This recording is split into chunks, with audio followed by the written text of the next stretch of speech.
بسم اللہ الرحمن الرحیم۔ ایاک نعبد و ایاک نستعین۔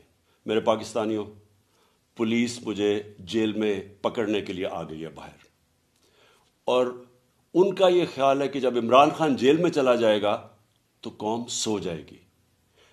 آپ نے ان کو غلط ثابت کرنا ہے۔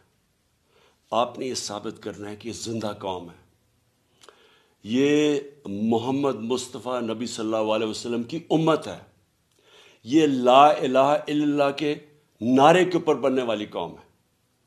آپ نے اپنے حقوق کے لیے، حقیقی آزادی کے لیے آپ نے جد و جہد کرنی اور نکلنا ہے باہر۔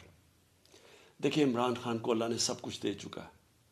میں آپ کی یہ جنگ لڑ رہا ہوں، میں تو اپنی ساری زندگی جنگ لڑی اور لڑتا رہوں گا، لیکن اگر مجھے کچھ ہوتا ہے یا جیل میں جاتا ہوں، یہ مار دیتے ہیں، تو آپ نے یہ ثابت کرنا ہے کہ عمران خان کے بغیر بھی یہ قوم جد و جہد کرے گی، اور یہ بدترین غلامی ان چوروں کی، اور یہ جو ایک آدمی فیصلے کر رہا ہے اس ملک کے، یہ کبھی آپ قبول نہیں کریں گے۔